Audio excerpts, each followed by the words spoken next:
चलो हो गया।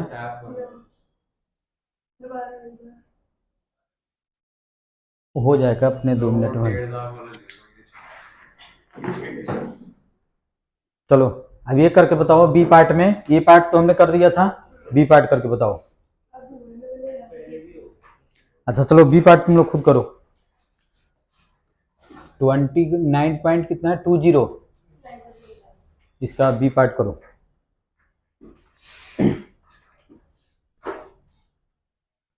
या मैं करके बता दूं, जल्दी बताओ। बी पार्ट में ये है, इसी में है, इसी क्वेश्चन का है कि क्या ये अगर मान लो कि साइड हम चेंज कर दे तो फोकल लेंथ चेंज करेगा। अब इसमें तुम ऐसे बना दो, यहाँ पे देखो,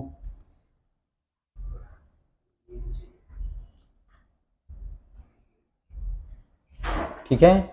ये प्रिंसिपल फोकल लेंथ हो गया, इसको हमने क्या किया, ऐसे इंसिडेंट कराया, और दोनों के बीच का डिस्टेंस कितना है, 8 सेंटीमीटर, ठीक है। इसका फोकल लेंथ कितना था बताना, -20 सेंटीमीटर, और इसका 30 सेंटीमीटर, ठीक है। तो इसका नाम कुछ दे दो, जैसे L1 दे देते हैं, इसका नाम L2 दे देते हैं, ठीक है। तो लिखते हैं फॉर लेंस L1। तो बता दो U कितना हो जाएगा, -इन्फिनिटी। भी कितना हो जाएगा, वो तो फाइंड करना है। F कितना है, गिवन है -20 सेंटीमीटर, ठीक है।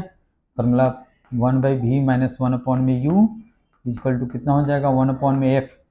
तो 1/v ये कितना हो जाएगा, इन्फिनिटी प्लस हो जाएगा, इक्वल टू -20। तो इस केस में v इक्वल टू कितना हो जाएगा, -20 सेंटीमीटर, ठीक है। अच्छा, तो अभी पोल क्या था, ये था P1 था। अब पोल किसको कंसीडर करेंगे, P2 को। तो उस केस में u कितना हो जाएगा, कितना, -28। अब मान लो कि इसका इमेज कहीं यहाँ पे बन रहा है I1, और ये इससे कितना है, 20 सेंटीमीटर पे है, ठीक है। तो image formed by first lens act as a object for second lens. तो लिखेंगे for lens L2 u equal to कितना हो जाएगा, सेंटीमीटर, और f गिवन है +30, और v तो हमको फाइंड ही करना है। चलो ये फॉर्मूला लगाओ, 1/v - 1/u इक्वल टू कितना हो जाएगा, 1/f। तो 1/v ये प्लस हो जाएगा 1/28 इक्वल टू 1/30। तो ये v कितना हो जाएगा, 1/v इक्वल टू कितना हो जाएगा, 1/30 1/28। चलो इसको सोल्व करो। तो हम ऐसे कर देंगे कि 28 - 30 अपॉन में कितना हो जाएगा, 28 × 30, ठीक है। तो v इक्वल टू कर दो, ये आ जाएगा -2। तो v इक्वल टू हो जाएगा -28 × 30 अपॉन में 2। ये हो जाएगा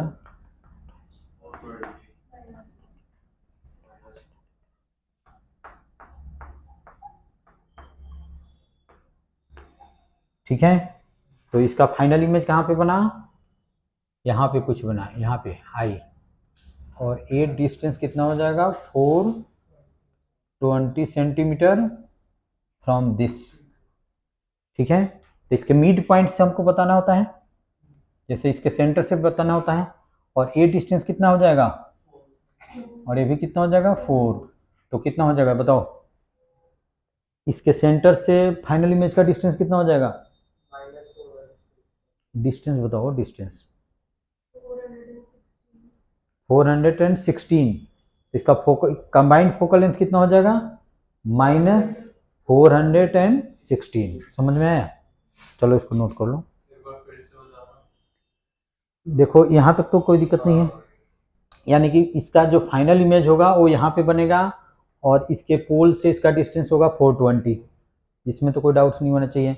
अच्छा, इसके सेंटर से कितना डिस्टेंस पे बनेगा, -4 कर देंगे, तो कितना हो जाएगा 416।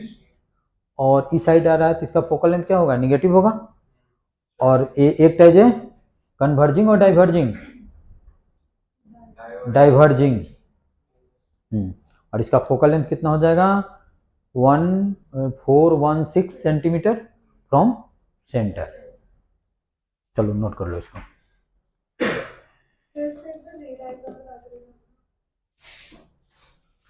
जैसे इसमें तो ये कुछ ऐसे डाइवर्ज करेगा, ठीक है, तो यहाँ पे पीछे की ओर हम ऐसे ऐसे करेंगे तो ऐसे ऐसे करेंगे तो यहाँ पे बन जाएगा, ठीक है। और ये क्या होगा, कुछ यहाँ से कुछ ऐसे कन्वर्ज होगा, तो फिर पीछे की ओर पीछे की ओर पीछे की ओर ऐसे ऐसे ऐसे ऐसे करेंगे तो फिर कुछ यहाँ पे ऐसे होगा, ठीक है।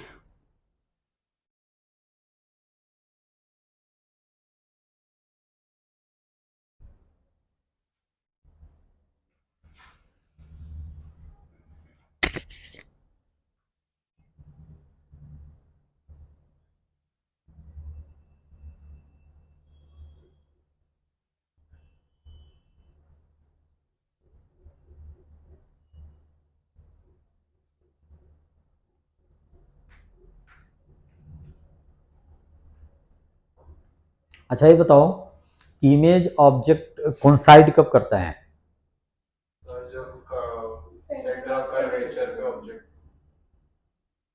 सेंटर बताओ कब होता है, बताओ कोई कि ऑब्जेक्ट और इमेज एक ही पोजीशन पे कब बनेगा? किसी भी सिस्टम में, लेंस में, मिरर में, जब जब जब रे रिफ्लेक्ट होके आए, अपने पाथ को रिट्रेस करे, अपने पाथ को रिट्रेस करे, ठीक है। चलो पहले इसको नोट करो, उसके बाद में क्वेश्चन उस पे भी कराना है। और आज मैं ऑप्टिकल इंस्ट्रूमेंट पढ़ाऊंगा, ठीक है, और वो भी कुछ नहीं है, एकदम सिंपल है।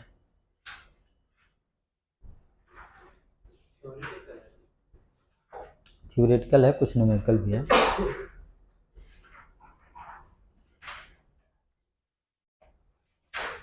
ठीक है, नोट कर ली, हो गया सबका नोट?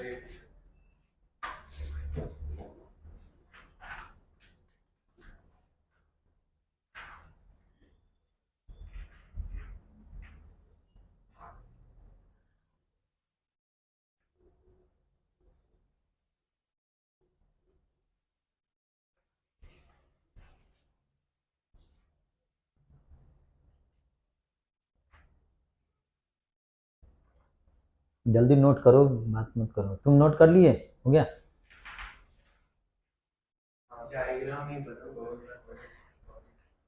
डायग्राम भी बना लो।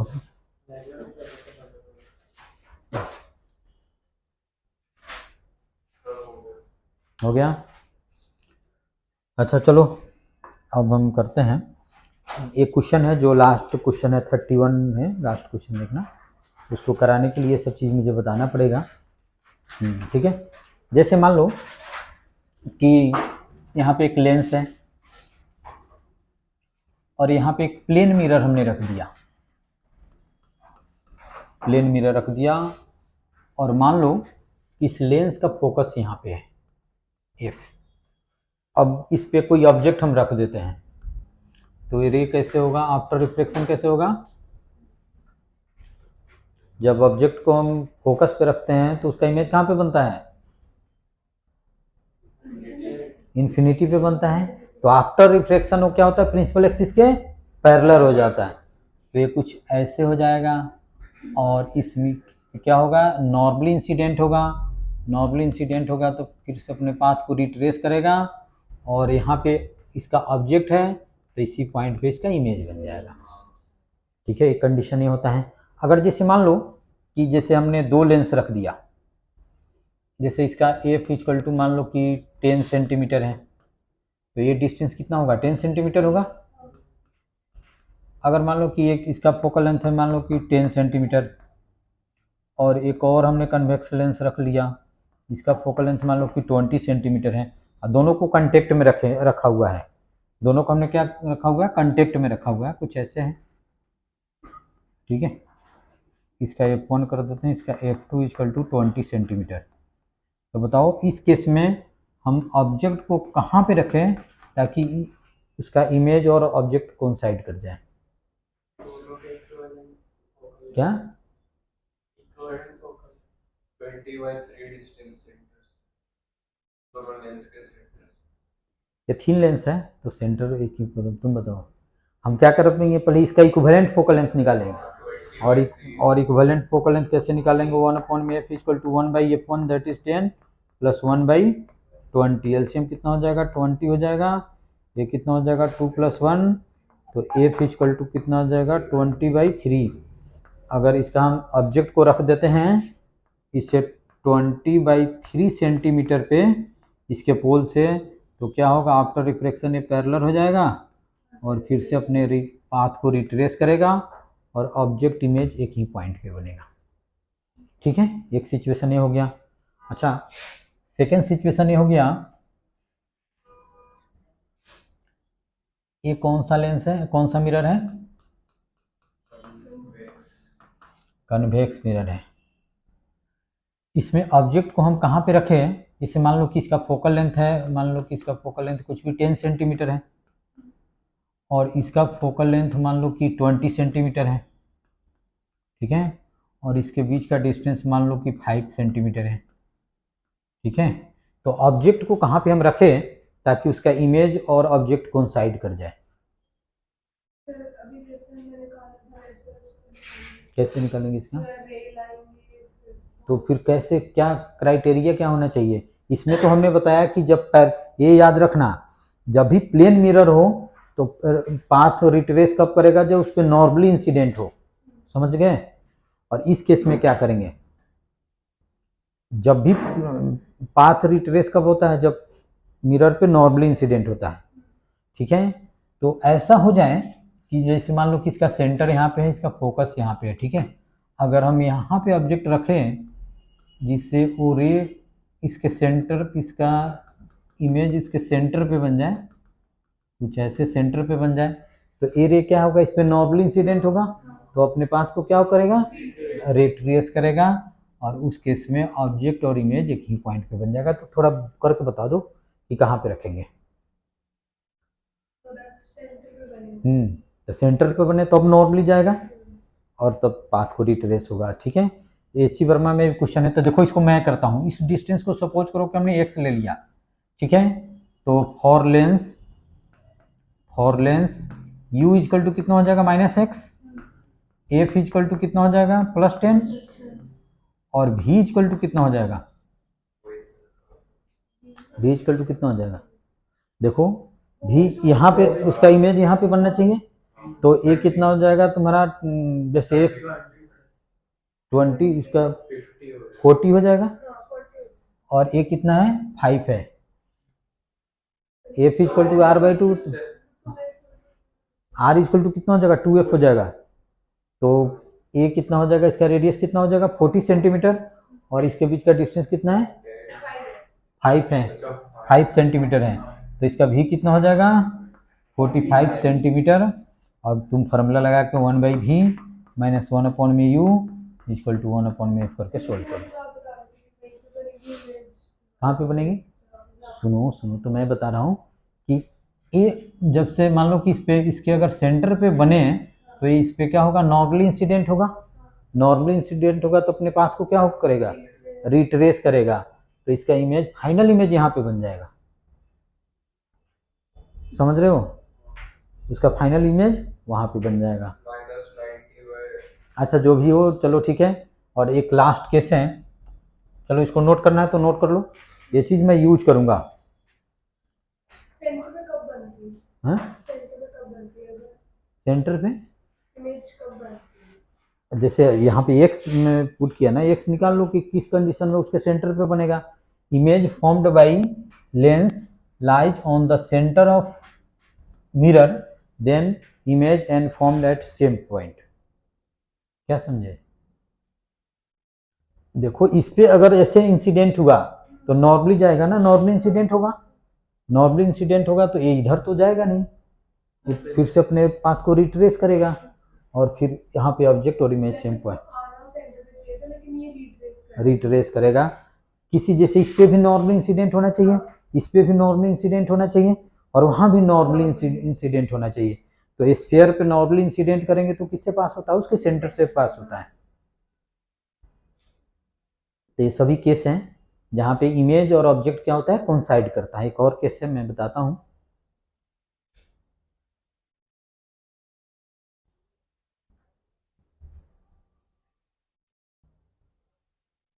और ये केस दोनों ही एच सी वर्मा के बुक में गिवन है।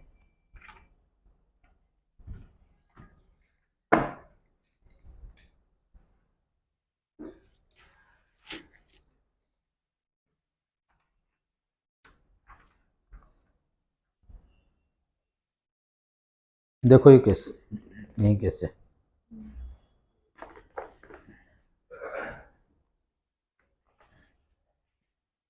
तो इसी क्वेश्चन को करके तुम लोग बता दो।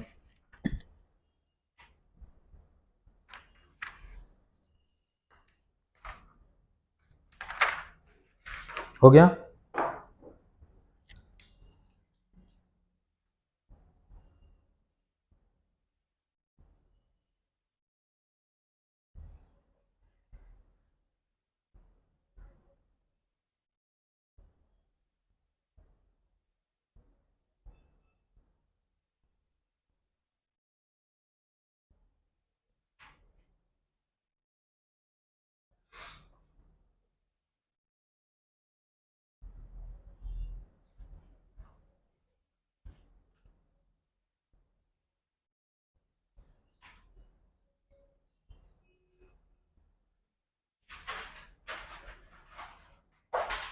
चलो अब क्वेश्चन नंबर 31 जो है वो देखो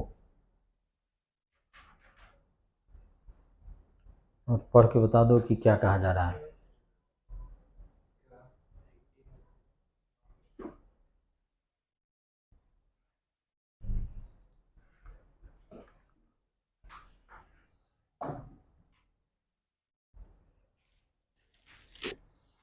चलो एक क्वेश्चन नंबर देखो 31 क्या कहा जा रहा है, सभी एक बार रीड कर लो।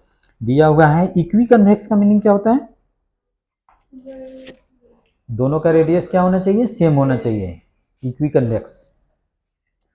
Lens of refractive index 1.5 in contact with a liquid layer on the top of a plane mirror. A small needle with its tip on the principal axis is moved along its axis until its inverted image is found at the position of needle. इसका meaning क्या हुआ,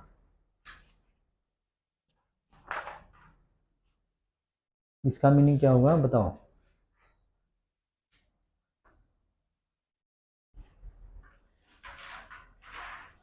एक बार दोबारा देखा क्या दिखा दो, लिख रहा था वो।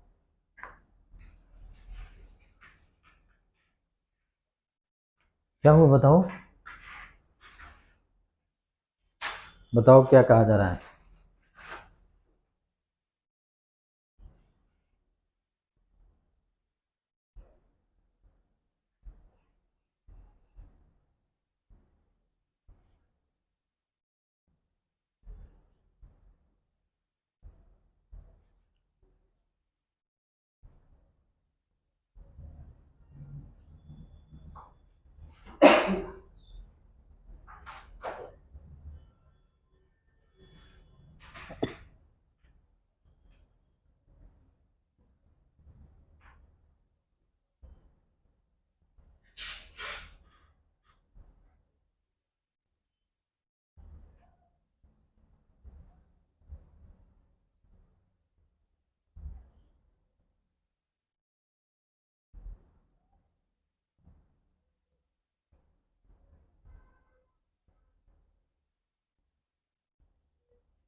हो गया, कर लिए।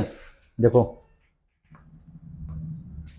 देखो इसमें ऐसे गिवन है, अगर मैं इसको ऐसे बना दिया तो कोई दिक्कत नहीं है, ऐसे बना दो।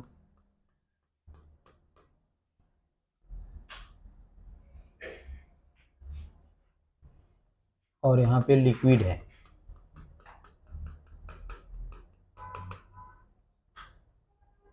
और ये मान लो कि एक्सिस है।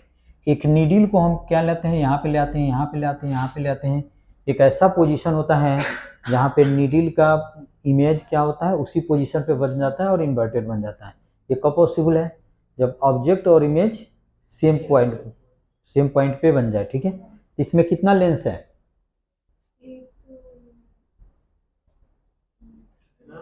कितने लेंस दिखाई दे रहा है इसमें, कॉम्बिनेशन ऑफ टू लेंस। एक तो एक कन्वेक्स लेंस दिखाई दे रहा है और एक इस टाइप से लेंस है,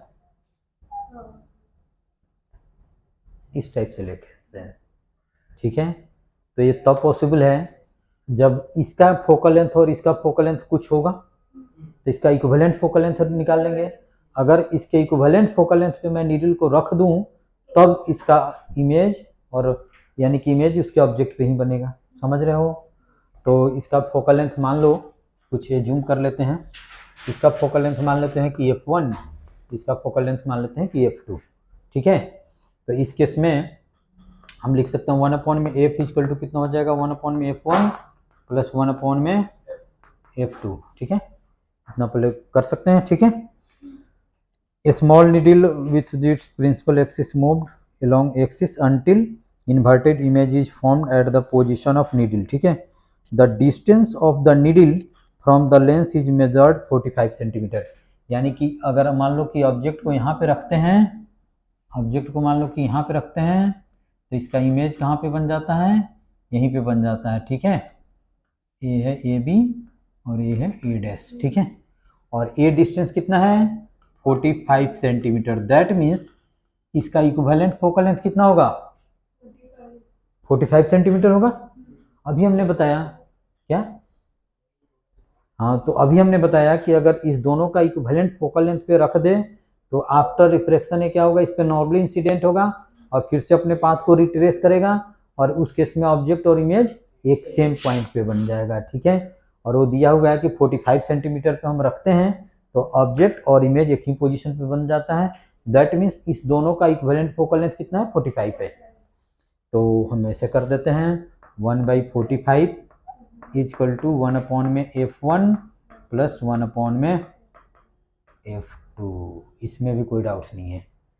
ठीक है, इतना नोट कर लो, उसके बाद में पढ़ो क्या कहा जा रहा है। उसके बाद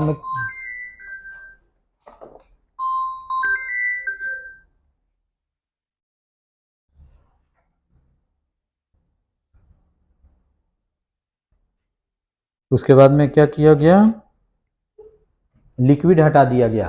ठीक है, चलो पहले इतना नोट कर लो।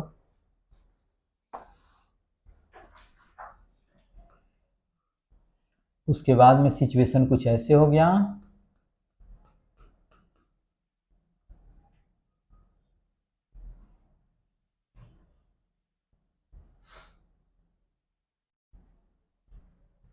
अब इस केस में कितना लेंस हो गया, एक ही लेंस हो गया। अब कहा जा रहा है कि when liquid is removed and experiment is repeated, the new distance of is measured to be 30 centimetre. What is the refractive index of liquid? यानी कि अब इस केस में अब इसके फोकस पे रख देंगे तो फिर रियल इमेज इसका इन्वर्टेड बनेगा। है, समझ रहे हो ना? तो अगर मान लो कि यहाँ से 30 सेंटीमीटर पे हमने रख दिया, ये डिस्टेंस कितना हो गया, 30 सेंटीमीटर, तो इसका क्या हो जाएगा, कुछ ऐसे आएगा, एक मिनट, ये कुछ ऐसे आएगा और आफ्टर रिफ्लेक्शन कुछ पैरेलल हो जाएगा, फिर अपने पाथ को रिट्रेस करेगा और ऑब्जेक्ट और इमेज यहाँ पे बन जाएगा। दैट मीन्स इसका फोकल लेंथ 30 है और हमने क्या लिया, f2 लिया, तो f2 इक्वल टू कितना हो गया, 30 सेंटीमीटर। ठीक है, तो f1 भी हम फाइंड कर सकते हैं, तो 1/45 इक्वल टू कितना लिख सकते हैं, 1/30 plus 1/में f1।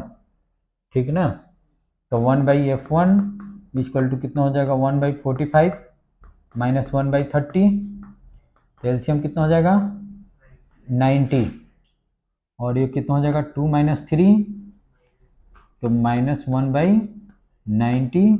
That means f1 equal to कितना आ गया, -90 सेंटीमीटर। यहाँ भी कोई दिक्कत नहीं होना चाहिए। हमको क्या निकालना है, इसका रिफ्रैक्टिव इंडेक्स निकालना है। ठीक है,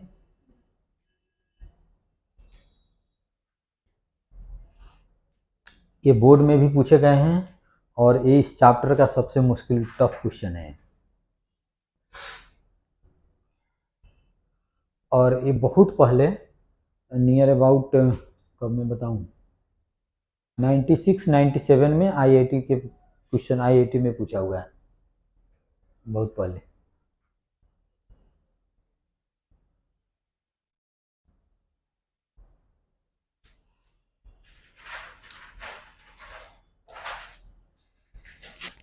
ठीक है, इसमें तो कोई डाउट नहीं है। अच्छा, रिफ्रैक्टिव अब हमको फाइंड करना है इसका रिफ्रैक्टिव इंडेक्स। तो रिफ्रैक्टिव इंडेक्स कैसे फाइंड करेंगे? स्नेल्स लॉ से कैसे? स्नेल्स लॉ कैसे? वो लगाएंगे lens makers formula. Lens maker formula लगाएंगे तो उसके लिए इसका तो F1 मालूम है तो 1/में F1 लिखेंगे, म्यू -1 लिखेंगे और इसका रेडियस कितना हो जाएगा? इन्फिनिटी, और इसका रेडियस तो समथिंग होगा, तो वो रेडियस तुमको मालूम नहीं है। तो हम ऐसा करते हैं कि इसके लिए स्नेल्स फार्मूला क्या बोलते हैं, लेंस मेकर फार्मूला लगा के लेंस के लिए इसका रेडियस निकाल लेते हैं और जो इसका रेडियस होगा वही इसके पार्ट का रेडियस होगा। समझ रहे हो? तो चलो फिर इसको मैं मिटाता हूँ। इतना सभी कर लिए हो ना? तो लिखो फॉर लेंस इक्वी कन्वेक्स है तो इस केस में बताओ R1 इक्वल टू कितना हो जाएगा? +R, और R2 इक्वल टू, मैंने कन्वेक्स लेंस के केस में क्या बताया था? R1 -R हो जाएगा।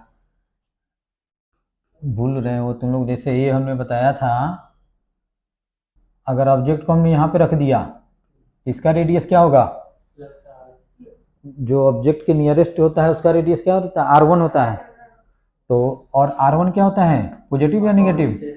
तो ये पॉजिटिव होता है और R2 क्या होता है?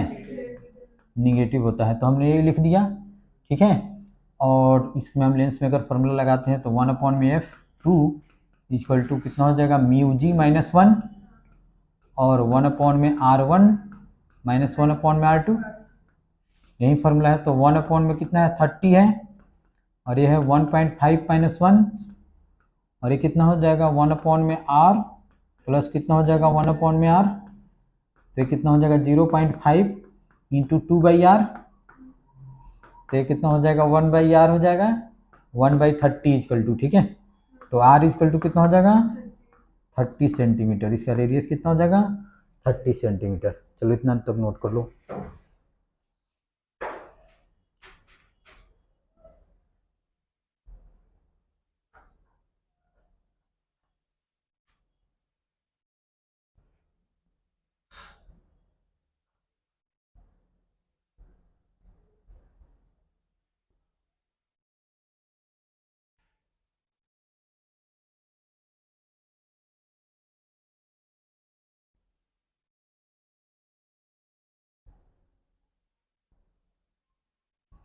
और F1 इक्वल टू कितना आया हुआ है? F1 इक्वल टू आया हुआ है -90 सेंटीमीटर और F2 इक्वल टू क्या था? 30 सेंटीमीटर और F इक्वल टू क्या था? 45 सेंटीमीटर। ये सब तो हमने ऑलरेडी फाइंड किया हुआ है,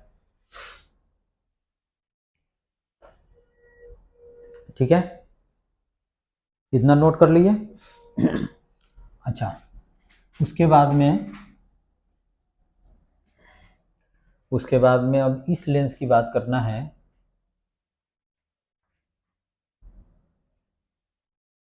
इस लेंस की बात करना है, ठीक है, ठीक है।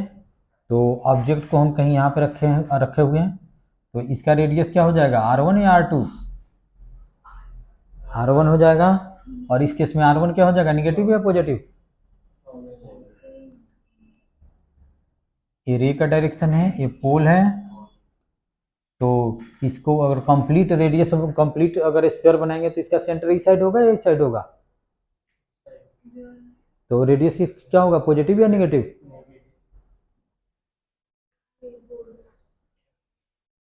देखो, पोल से रे के डायरेक्शन में क्या होता है? सब कुछ पॉजिटिव, और इसके इधर क्या होगा? निगेटिव।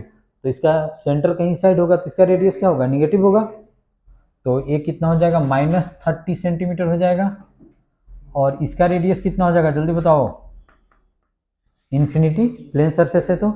और फिर इसका अब हम कर देते हैं 1/F2 equal to mu minus one, और ये कितना हो जाएगा 1 में R1 माइनस 1 में R2। तो ये कितना है -1 बाई कितना हो जाएगा 90, ये म्यू -1, और ये कितना हो जाएगा -1 बाई 30, और ये माइनस कितना हो जाएगा इन्फिनिटी। ठीक है, अब सोल्व करके म्यू निकालो इससे। तो समझ गए कितना अच्छा क्वेश्चन है।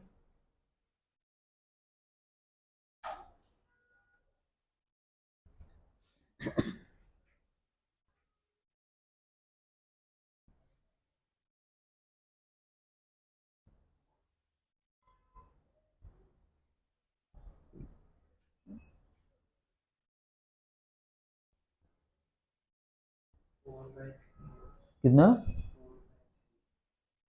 That is 1.33। तो इस केस में म्यू लिक्विड का कितना आ गया 1.33 और 4/3। ये लिक्विड कौन सा होगा, वाटर होगा।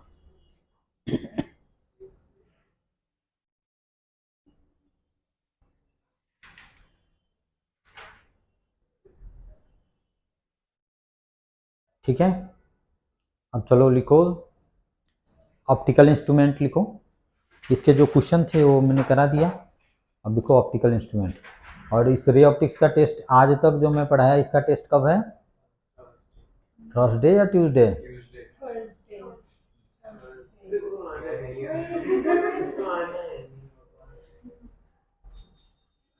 ट्यूसडे को मैं बताया था या थर्सडे को बताया था?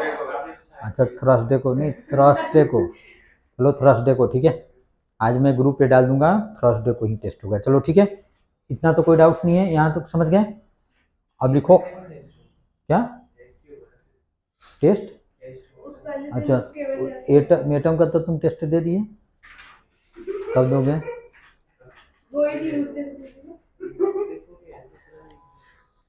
अच्छा चलो ठीक है, लिखो ऑप्टिकल इंस्ट्रूमेंट। नहीं, सिर्फ टेस्ट, ऑप्टिकल इंस्ट्रूमेंट। इसमें हमने क्या पढ़ाया था कि क्या क्या ऑप्टिकल इंस्ट्रूमेंट में पढ़ाना है, माइक्रोस्कोप और टेलीस्कोप। माइक्रोस्कोप में कौन क्या पढ़ाना है, सिंपल माइक्रोस्कोप और कंपाउंड माइक्रोस्कोप। तो फर्स्ट में लिखो सिंपल माइक्रोस्कोप।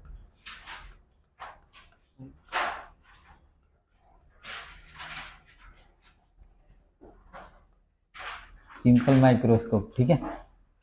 और एक चीज और मैं बता दूं, देखो यहाँ पे ये ऑलरेडी मैं बताया था,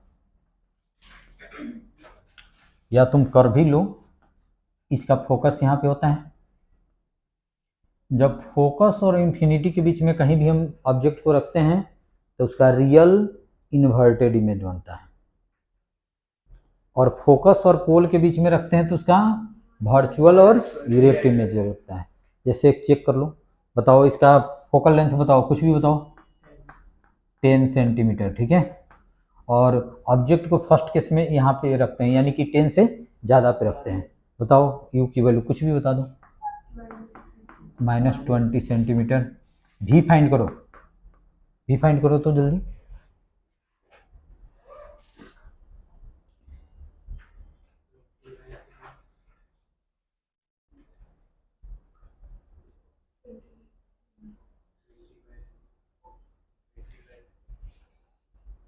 पॉजिटिव या नेगेटिव?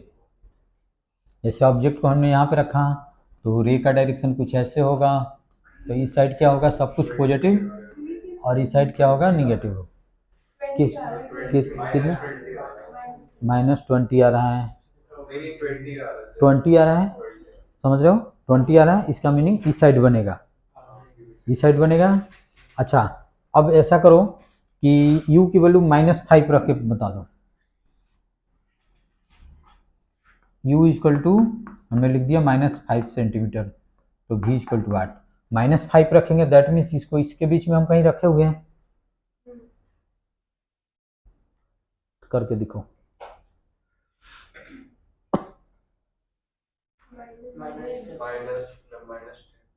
कितना आ रहा है, -10 आ रहा है, यानी कि इसके बीच में रखेंगे तो इस साइड इमेज बनेगा।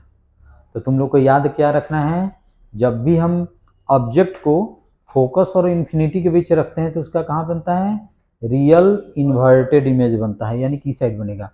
फोकस और पोल के बीच में रखेंगे तो वर्चुअल और इरेक्ट इमेज बनता है, ठीक है। अच्छा ये बताओ, माइक्रोस्कोप का यूज हम क्या करते हैं, क्या होता है इससे, क्या करते हैं, बैक्टीरिया देखते छोटे छोटे चीज़ को मैग्नीफाई करके हम देखते हैं, ठीक है। अच्छा सुनो, छोटे चीज़ को मैग्नीफाई करके देख सकते हैं। अच्छा ये बताओ कि इसका कुछ लेंथ तो दिखाई दे रहा है, इसका लेंथ अभी समथिंग है, मान लो कि 10 सेंटीमीटर है। अगर इसको मैं 1 किलोमीटर अवे रख दूं तो इसका लेंथ कितना दिखाई देगा। अच्छा मान लो कि अगर सपोज करो कि इसको रेड कलर का है और फील्ड है उसमें हमने रख दिया तो दिखेगा कि नहीं दिखेगा, बहुत छोटा क्यों, इसका साइज छोटा हो जाएगा। तो रेंज बढ़ने से क्या होता है, तो डिस्टेंस बढ़ने से क्या होता है, कि क्या इफेक्ट पड़ेगा। तो देखो, size size of image is proportional to angle subtended by object on eye, ठीक है। जैसे मान लो कि यहाँ पे आई है, ये आई है, ठीक है। अगर मान लो कि यहाँ पे कोई ऑब्जेक्ट को इतना बड़ा रख दिए, इतना बड़ा रख दिए, ठीक है, इतना बड़ा रख दिए, तो इस केस में एंगल सबटेंडेड क्या हो जाएगा, कुछ इतना हो जाएगा। अगर इस चीज़ को मैं यहाँ पे ला दूँ तो ये एंगल सबटेंडेड क्या हो जाएगा, और बड़ा हो जाएगा। यहाँ पे ला दूँ तो ये एंगल सबटेंडेड क्या हो जाएगा, और बड़ा हो जाएगा। तो इसका साइज हमको अपीयर बड़ा कब होगा, जब angle subtended by object on आई वो भी क्या होगा, ज़्यादा होगा, ठीक है। एकदम आँख के पास में आ जाए तो बहुत बड़ा दिखता बहुत बड़ा नहीं दिखता है, हम कंफर्टेबली, सुनो हम कम यहाँ तक देख सकते हो, तुम देख के दिखाओ तो। हम कंफर्टेबली कहाँ तक देखते हैं इजिली, 25 सेंटीमीटर पे। उसको हम बोलते हैं least distance of distinct vision और least distance of clear vision. जहाँ तक हम मैग्नीफाइड कंफर्टेबली इमेज को देख सकते हैं वो कितना होता है, 25 सेंटीमीटर एडल्ट का। और जो बच्चे हैं उनका होता है 12 सेंटीमीटर या 15 सेंटीमीटर। इसलिए और जो जैसे हम यहाँ पे नहीं पढ़ सकते हैं, हम यहाँ पे नहीं पढ़ सकते, हम पढ़ सकते हैं यहाँ पे पढ़ सकते हैं, ऐसे नहीं। और जो बच्चे होते हैं, छोटे बच्चे, वो कुछ देखना है कुछ ऐसे करके पढ़ते हैं, ठीक है। उनका least distance of distinct vision क्या होता है, 12 सेंटीमीटर पे होता है, ठीक है। और जैसे जैसे एज, जैसे 35 के बाद में जैसे जैसे एज बढ़ता जाएगा वो बढ़ता जाएगा 35। जैसे मैं, हाँ मैं ऐसे नहीं पढ़ सकता, ऐसे नहीं पढ़ना होगा तो मैं ऐसे पढ़ सकता एकदम। अच्छा चलो ठीक है, सुनो सुनो, छोड़ो छोड़ो, सबसे बात नहीं, ठीक है। तो माइक्रोस्कोप अगर हमको यूज करना है तो हम चाहेंगे क्या, कि ऑब्जेक्ट को इस तरह से एडजस्ट करें ताकि उसका इमेज हमारे आई से 25 सेंटीमीटर पे बन जाए। तो उस केस में ऐसे यहाँ पे जैसे 25 सेंटीमीटर पे किए तो ये एंगल सबटेंडेड समथिंग है, यहाँ पे कर देंगे तो एंगल सबटेंडेड ज़्यादा हो जाएगा। लेकिन अगर इसको हम देखेंगे तो हमारे आई में पेन हो जाएगा। तुम करके देखो, ज़्यादा क्लियरली मसल्स को ज़्यादा कर्व करना पड़ेगा। हाँ, इसीलिए हम इसको कंफर्टेबली कहाँ तक देख सकते हैं, 25 सेंटीमीटर तक।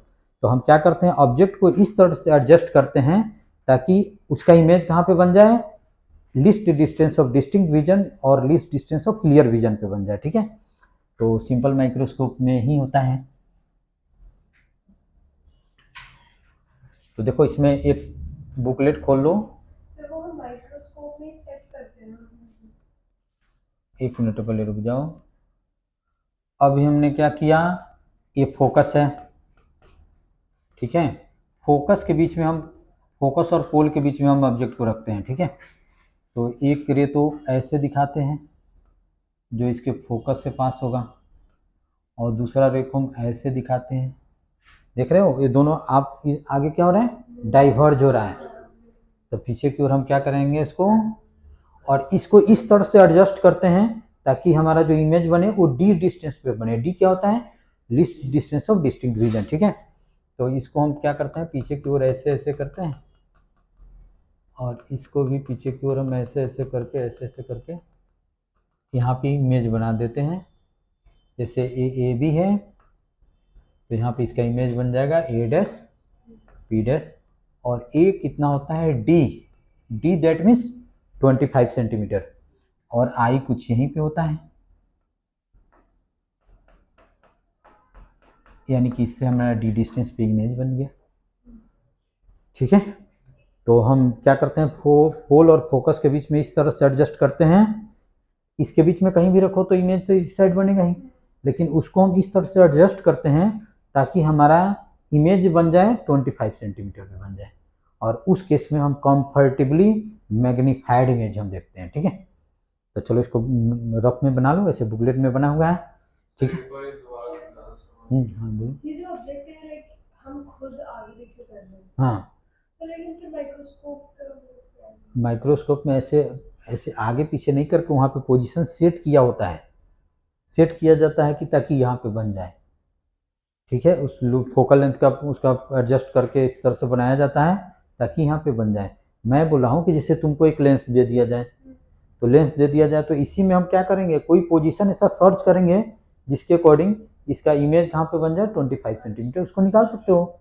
इसका फोकल लेंथ गिवन है, जैसे इस केस में जैसे u इक्वल टू हमको फाइंड करना है, मान लो कि -x, v इक्वल टू कितना हो जाएगा -25, और एफ इक्वल टू तो गिवन नहीं होगा, तो इससे हम पता कर लेंगे कि हमको ऑब्जेक्ट को कहाँ पे रखना है, और उस पोजीशन पे हम ऑब्जेक्ट को रखते हैं ताकि इमेज हमारा डी डिस्टेंस पे बन जाए। ठीक है, समझ में आया?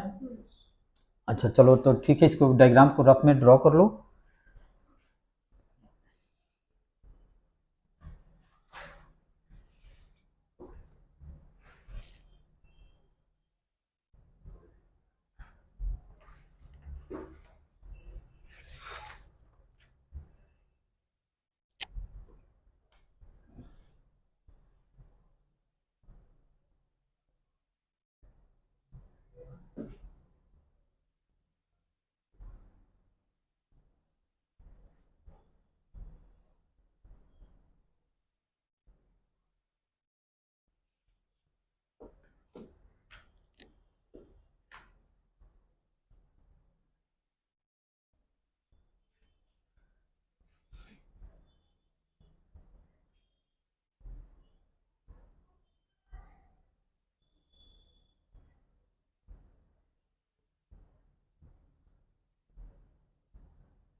हो गया, तो लिखो मैग्नीफाइंग पावर।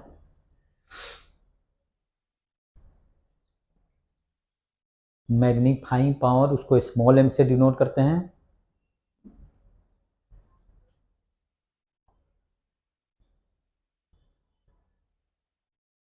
स्मॉल m से डिनोट करते हैं। देखो इट इज डिफाइंड एज, और इसको थोड़ा अच्छा से समझ के लिखना, ठीक है। It is defined as D, तो आई से एम तक का डिस्टेंस। हाँ डी, और डी को क्या बोलते हैं, least distance of clear vision और least distance of distinct vision. किसी किसी बुक में क्लियर विजन लिखा हुआ है, किसी में डिस्टिंक्ट विजन होता है लिखा हुआ है, और डी कितना होता है 25 सेंटीमीटर। ये मुझे फिर भी वो फिक्स होता है। तो क्या लिखे, it is defined as the ratio of angle subtended by image, angle subtended by image at eye, eye E Y E आंख, eye to the angle subtended by object, to the angle subtended by object at I if both are, both का मतलब object and image, both are placed at least distance of clear vision, both are placed at least distance of clear vision from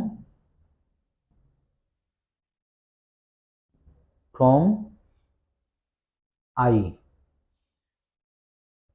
इसका meaning क्या है, लिखा है क्या है, जो आपने बोला कि हम अपने आप सेट कर देंगे उन्हें कहाँ पे रखें ऑब्जेक्ट, तो वो उसका भी डिपेंड कर रहा है ना कि इसकी फोकल लेंथ फोकल लेंथ क्या है, हाँ उस पर डिपेंड करेगा। ठीक है, अच्छा हमने क्या लिखा है, आप बताओ समझाओ तो, हमने क्या लिखा है? तो मैग्निफिकेशन क्या है?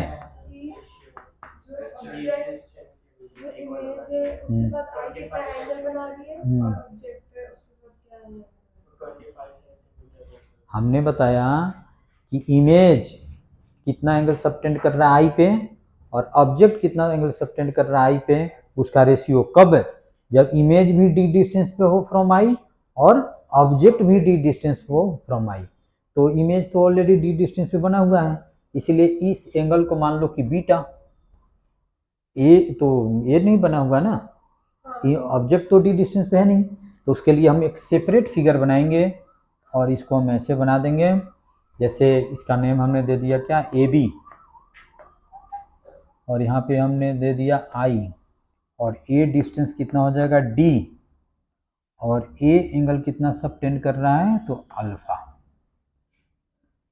ठीक है, तो अब मैग्निफिकेशन का हम अभी यही लिखाया था मैं, बीटा अपॉन में अल्फा, तो इसको हम लिख सकते हैं टेन बीटा अपॉन में टेन अल्फा। सर ऐसा होता है कि ऑब्जेक्ट और इमेज दोनों ही डी डिस्टेंस पे हो ही नहीं सकता, ये कैसे पॉसिबल है? मिरर के केस में पॉसिबल, मिरर जो लगाते हैं उसके पॉसिबल होता है। ठीक है, समझ में आया? हमने बताया कि जब इमेज डी डिस्टेंस पे बने और ऑब्जेक्ट को भी हम डी डिस्टेंस पे रख दें तो दोनों कितना एंगल सबटेंड कर रहा है उसी का रेशियो है मैग्निफिकेशन। समझ गए? ऑब्जेक्ट डी डिस्टेंस पे नहीं है, हमने ऑब्जेक्ट को डी डिस्टेंस पे रख दिया तो एंगल सबटेंड करना है अल्फा, और इमेज ऑलरेडी डी डिस्टेंस पे है तो कितना एंगल सबटेंड करना है बीटा, तो बीटा बाई अल्फा, तो ये बहुत ही छोटा होता है। ऐसा तो है नहीं कि इसका यूज हम किसी एलिफेंट को देखने के लिए यूज करते हैं, बहुत छोटे चीज को करते हैं, तो इसलिए एंगल क्या होता है बहुत छोटा बनाता है। ठीक है, तो tan beta by tan alpha लिख सकते हैं।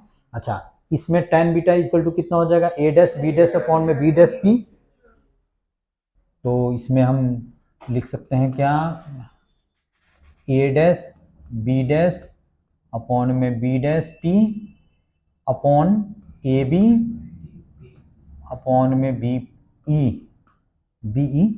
अच्छा, इसको हम ए डैश बी डैश लिख सकते हैं और अपॉन में क्या लिख सकते हैं डी, अपॉन में हम क्या लिख सकते हैं ए बी अपॉन में D, A D D cancel out हो जाएगा, तो मैग्निफिकेशन कितना हो जाएगा A dash B dash upon में A B, that is height of image, height of object, और ये कितना होता है वी बाई यू होता है लेंस के केस में, वी बाई यू होता है। अच्छा चलो अभी, अच्छा उसके बाद में वी बाई यू हम फार्मूला ले लेते हैं, इस फार्मूला से लिखाते हैं, तो one by V minus one upon में यू इक्वल टू कितना हो जाएगा वन बाई एफ। ठीक है, हम ऐसा करते हैं कि v से दोनों साइड मल्टीप्लाई कर देते हैं, तो v बाई वी हो जाएगा माइनस वी बाई यू हो जाएगा equal to V by F हो जाएगा। ठीक है, अभी तो वन हो जाएगा, इसको उस साइड करते हैं इसको इस साइड करते हैं, तो one minus V by F equal to कितना हो जाएगा वी बाई यू हो जाएगा, और यही मैग्निफिकेशन हो जाएगा इक्वल टू मैग्निफिकेशन। और इस केस में v इक्वल टू कितना है माइनस डी है, v इक्वल टू कितना है माइनस डी है, डी पे बन रहा है। ठीक है, तो इस केस में मैग्निफिकेशन का फॉर्मूला हो जाएगा यही one minus V by D, तो वन प्लस कितना हो जाएगा डी एफ, और इसी फार्मूला को याद रखना है कि डेरिवेशन की कोई ज़रूरी नहीं है, इस फार्मूला को याद रखना है one plus D by F. अब कैसे आया वो भी हमने बताया, इसकी कोई ज़रूरी नहीं है, सिंपल माइक्रोस्कोप पूछा ही नहीं जाता है, पूछा जाता है कंपाउंड माइक्रोस्कोप, तो फिर हमने पढ़ाया क्यों, क्योंकि कंपाउंड माइक्रोस्कोप में इस रिजल्ट का मैं यूज करूँगा, और उस केस में डायरेक्ट मैं मैग्निफिकेशन का यही फार्मूला लिख दूंगा।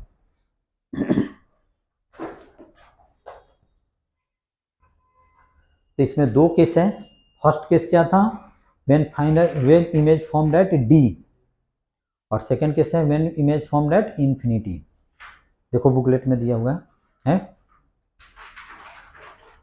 तो फर्स्ट केस है व्हेन, अभी जो केस में पढ़ाया वो क्या था, when image formed eight D यानी कि least distance of distinct vision.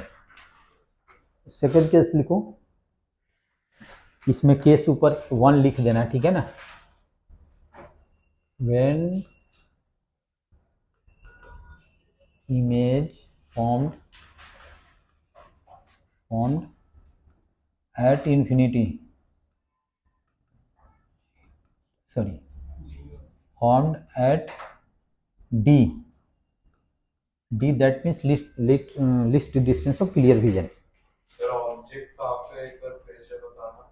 Object यहाँ पे है, सर फिर आपने वो ए बी में डी लिखा कहाँ एवरीबॉडी लिखा है? वो आपके सेकंड में नीचे दोबारा हमने मैग्निफिकेशन का फॉर्मूला, मैग्निफिकेशन क्या लिखा है? हमने मैग्निफिकेशन लिखाया it is defined as the ratio of, या magnification is equal to angle subtended by image at eye upon angle subtended by object at eye when both are at least distance of clear vision from eye. तो image तो already है D distance पे, object तो D distance पे नहीं है।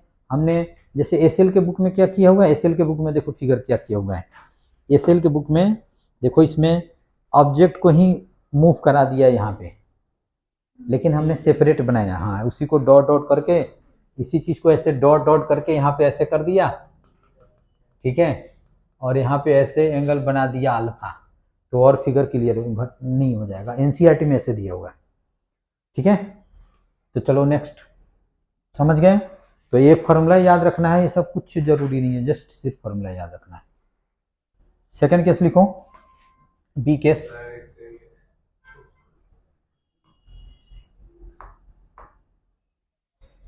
लिखो जल्दी, आज मैं कंपाउंड माइक्रोस्कोप पढ़ा के ही छोड़ूंगा, ठीक है? नहीं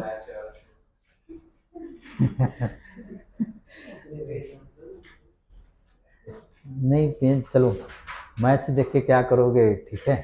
ऐसे मैं भी खाली था तो देख लिया, लेकिन मैच, अच्छा चलो 200 बनाए, 250 बनाए, उससे कोहली का कैरियर ब्राइट होगा, वो क्या है, रोहित शर्मा का कैरियर ब्राइट होगा, तुम्हारा क्या होगा?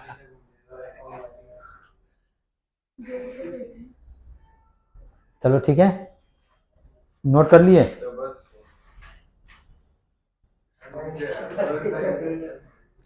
ये फॉर्मूला याद रखना है, इसी फॉर्मूला का मैं यूज करूंगा, ये सब कुछ नहीं काम का चीज है, ठीक है। सेकंड केस लिखो, when image formed at infinity, B case में व्हेन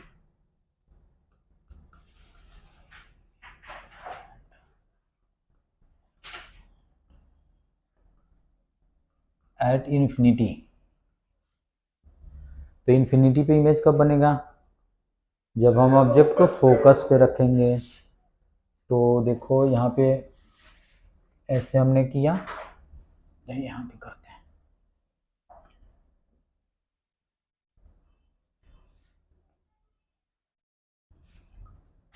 ये मान लो कि फोकस है और इसी पे हमने ऑब्जेक्ट को रख दिया, तो एक कुछ ऐसे जाएगा और दूसरा कुछ ऐसे जाके, ये दोनों क्या हो जाएगा, पैरेलल हो जाएगा, पैरेलल हो जाएगा।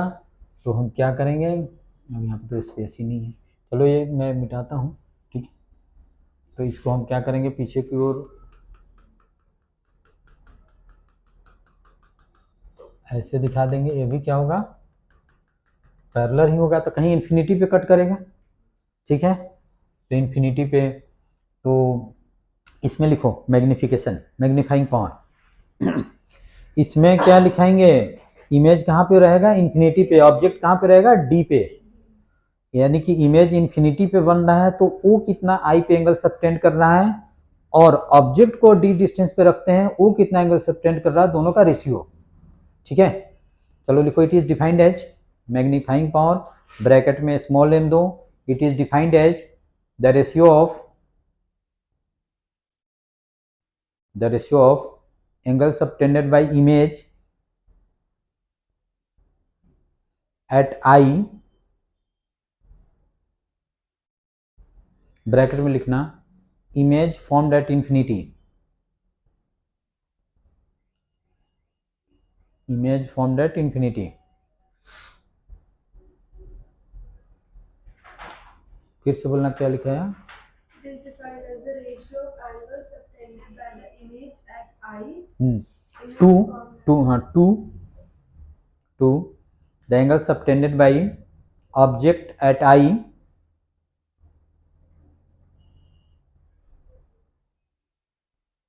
when it is placed at D, capital D, when it is placed at capital D from I,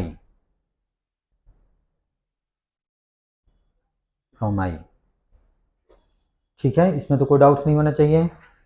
अच्छा देखो, तो यहाँ पे देखो ए कहीं यहाँ पे बनेगा इमेज, यहाँ पे कहीं नहीं बनेगा, और ए डिस्टेंस कितना हो जाएगा इन्फिनिटी, और आई तो कुछ यहीं पे है, ठीक है, ए इन्फिनिटी हो जाएगा। अच्छा ये देखो ए ट्रायंगल और ए ट्रायंगल दोनों क्या है, सिमिलर है, देख लो, तो दिस अपॉन में this equal to this upon में दिस लिख सकते हैं, और ए क्या है तुम्हारा ए बी है, तो हम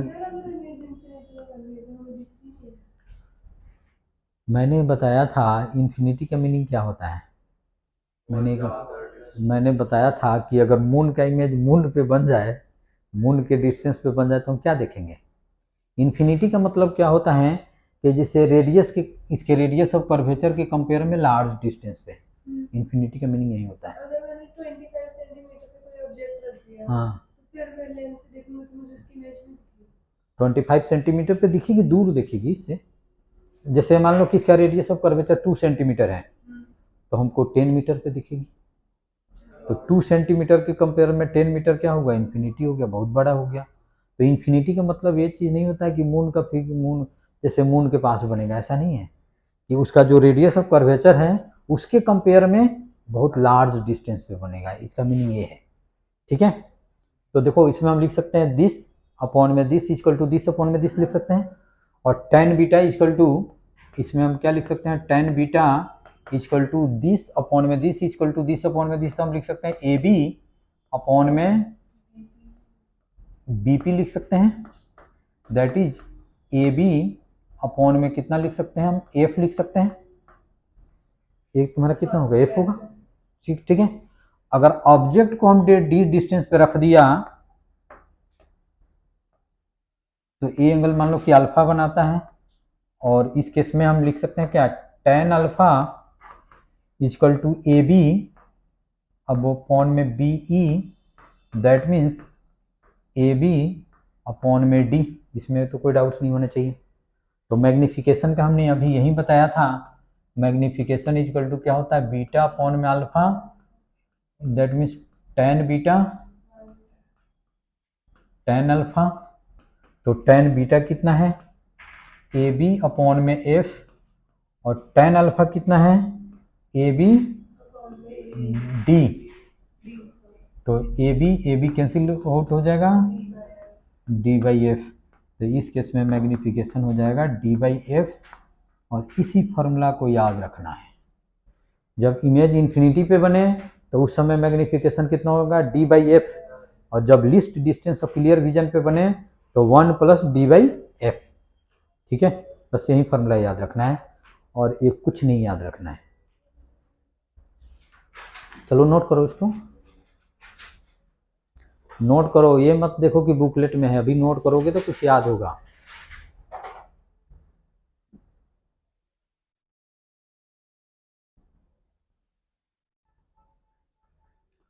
अब कंपाउंड माइक्रोस्कोप है, उसमें भी 2 केस हैं, एक केस जब फाइनल इमेज इन्फिनिटी पे बने, और दूसरा केस जब फाइनल इमेज डी पे बने, और इसी दोनों चीज़ का यूज है उसमें।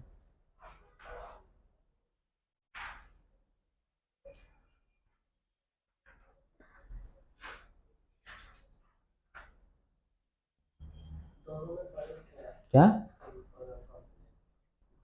कंपाउंड, देखो इसमें एक लेंस है, तो इसमें जो मैग्नीफाई कंपाउंड में क्या होता है, डबल लेंस होता है, तो उसका ज़्यादा मैग्नीफाई इमेज होता है, इसके कंपेयर में उसका बड़ा इमेज दिखाई देगा। तो अभी तो 2 लेंस है, उसमें सीरीज ऑफ लेंस लगाते हैं, जाओगे कॉलेज में तो एक्सपेरिमेंट करके देखना, उसमें बहुत सारा टॉर्च टाइप का होता है, देखे हो स्कूल में दिखाया गया नहीं, एक टॉर्च टाइप का होता है, उसमें लेंस बहुत सारा जैसे स्पेस होता है, यहाँ पे लेंस पुट करके देखते हैं उसमें। चलो चलो करो करो जल्दी करो।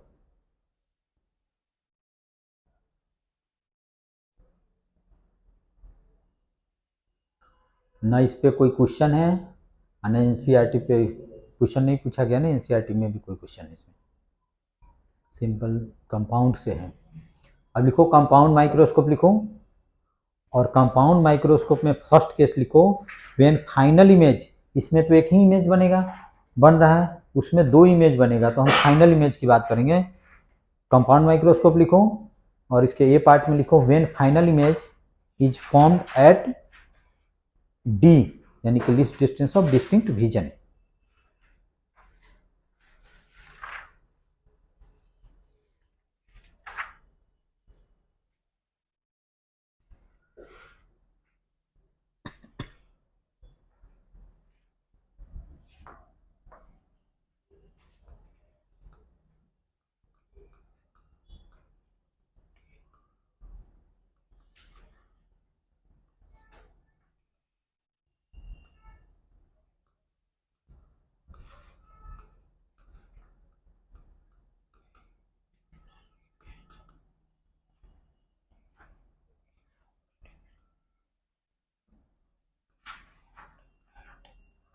डी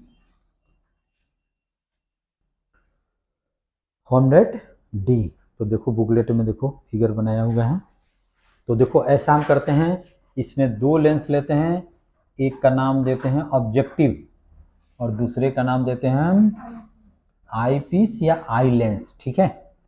अब हम क्या करते हैं, इसमें फोकस यहाँ पे है, फोकस के बाद हम ऑब्जेक्ट को रखते हैं, तो उसका क्या बनेगा, रियल और इन्वर्टेड इमेज बनेगा, ठीक है। तो एक हमने जैसे ऑब्जेक्ट को यहाँ पे रख दिया, तो एक रे को हमने ऐसे दिखा दिया और एक रे को ऐसे दिखा दिया, तो यहाँ पे इमेज बन गया, इसका नाम हमने दे दिया ए डैश बी डैश, और ए इमेज अब इसके लिए क्या हो जाएगा, ऑब्जेक्ट हो जाएगा। तो चलो पहले इतना बनाओ, ठीक है।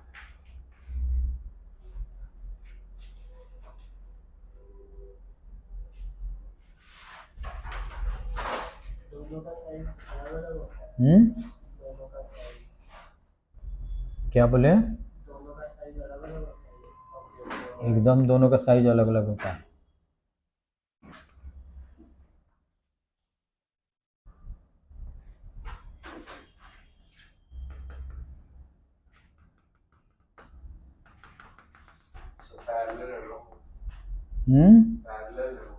नहीं पैरेलल नहीं है, आगे क्या हो रहा है, डाइवर्ज कर रहा है, तो पीछे की ओर हम इसको कन्वर्ज कराएंगे, ठीक है। और इस केस में यहाँ पे एफ ई फोकल लेंथ इसका यहाँ पे है, पहले सुन लो समझ लो पहले, उसके बाद में बनाना। देखो इसमें क्या होता है, एक ऑब्जेक्टिव लेंस होता है, एक क्या होता है आई पीस होता है, ठीक है।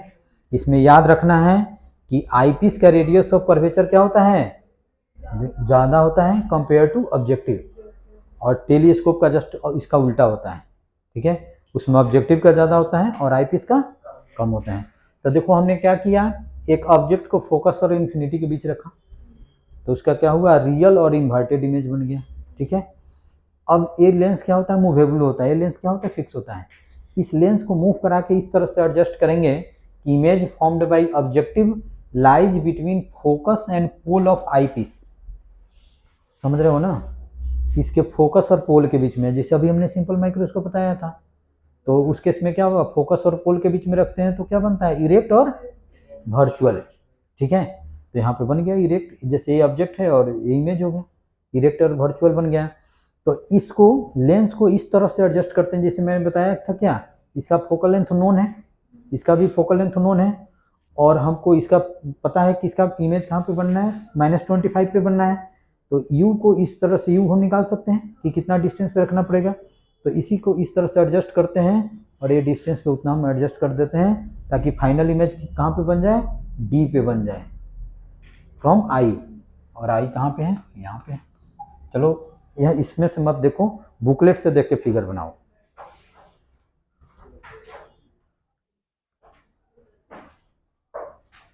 वही चीज किया हुआ है, सर इसके अकॉर्डिंग तो ये वाली इमेज ऑब्जेक्टिव भी बनती है। अच्छा चलो ऑब्जेक्ट के पीछे ही बना दिया।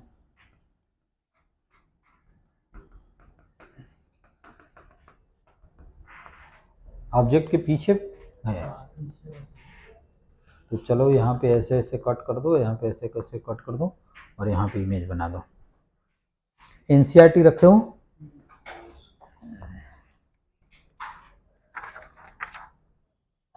हाँ चलो ठीक है, देखो एनसीईआरटी इसकी यहाँ एनसीईआरटी में बना हुआ है, ऐसे फिगर बनाना है। ठीक, चलो बनाओ। ठीक है, तो ये तो समझ लिए कि इमेज कहाँ पे बना है, डी डिस्टेंस पे बना। और ऑब्जेक्ट को हम अगर डी डिस्टेंस पे रखते हैं तो वो कितना इमेज फॉर्म होता है, तो मान लो कि अल्फा। ठीक है, और ये इमेज यहाँ पे कितना फॉर्म होता है, तो इसको ले लेते हैं बीटा। नहीं ये फिगर, रुको फिर से मैं बनाता हूँ।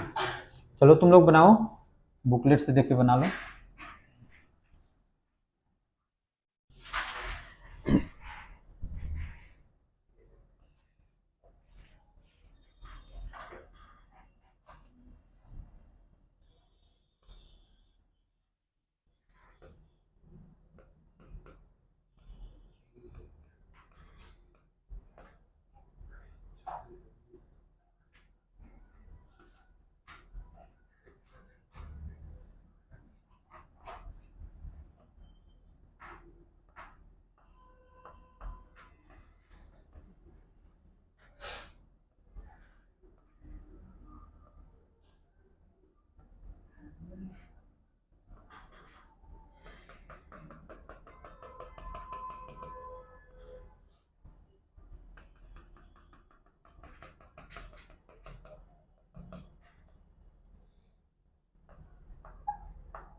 देखो फाइनल इमेज कितना एंगल सबटेंड कर रहा है आई पे, बीटा।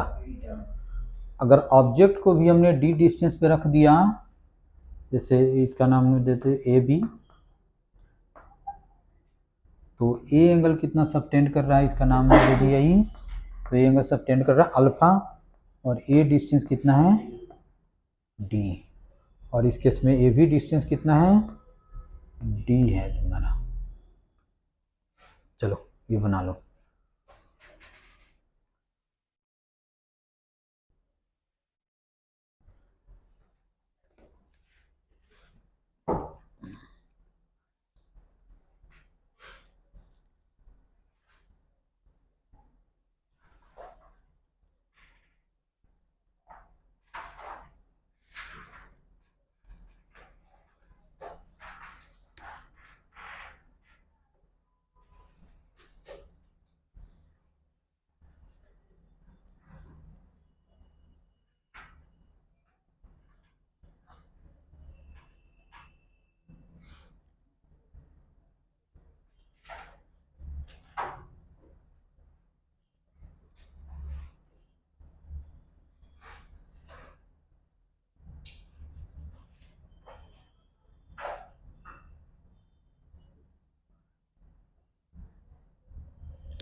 चलो बना लिया, लिखो मैग्निफिकेशन, मैग्नीफाइंग पावर लिखो,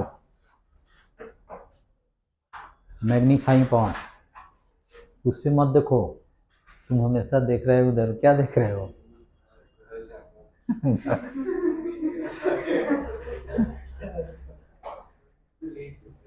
अच्छा सुनो सुनो, चलो लिखो मैग्नीफाइंग पावर स्मॉल एम लिखो, it is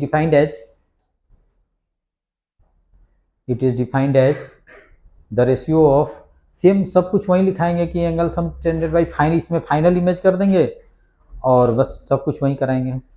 it is defined as the ratio of angle subtended by final image at eye to the angle subtended by object at I when both are lie at least distance of clear vision from I.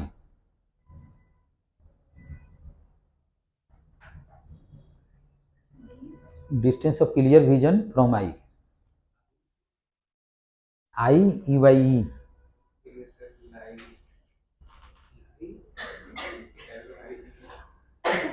Lie L I E, वो तो झूठ होता झूठ होता है। Lies L I E S. चलो लिखो, या लिख लो both are placed at least distance of clear vision from eye. अच्छा देखो, तो एम इक्वल टू कितना हो जाएगा, बीटा अपॉन में alpha, that means ten beta upon में टेन अल्फा। ठीक है, तो देखो इसमें टेन बीटा कितना हो जाएगा, A double dash B double dash upon में बी डैश ई कर दो, तो ये हो जाएगा A double dash B double dash upon में B double dash E upon ये कितना हो जाएगा, ए बी अपॉन में बी ई। इसको फर्दर हम लिख सकते हैं A double dash B double dash upon में डी अपॉन में ए बी अपॉन में D, D D cancel out हो गया, तो मैग्निफिकेशन का आ गया हमारा A double dash B double dash upon में ए बी। ठीक है, इसमें कोई डाउट्स नहीं होना चाहिए। अच्छा, इस चीज़ को अगर ऐसे मैं लिख दूं,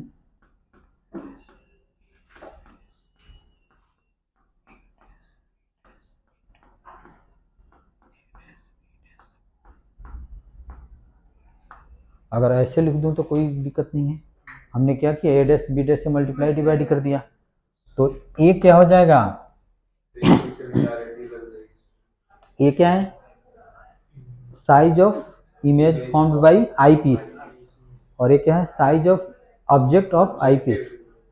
तो ये हो जाएगा मैग्निफिकेशन ऑफ आई पीस, और ये कितना हो जाएगा, मैग्निफिकेशन ऑफ ऑब्जेक्टिव। ऑब्जेक्टिव की इमेज का हाइट अपॉन में उसके ऑब्जेक्ट की हाइट। अभी हमने बताया था पिछले क्लास में कि M equal to M one into M two into, समझ गए कि कैसे है, इसी से आता है।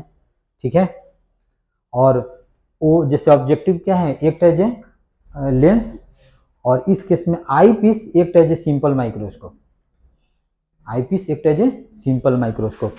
तो इसको फर्दर हम ऐसे लिख देते हैं M O into M E, तो उससे कोई फर्क नहीं पड़ेगा, और एम इक्वल टू हम लिख सकते हैं, ये होता है वी ओ अपॉन में यू ओ, और ये हो जाएगा 1 प्लस डी अपॉन में एफ ई। एफ के जगह पे एफ ई कर दिया, क्योंकि इस केस में आई पीस एक एज ए सिंपल माइक्रोस्कोप।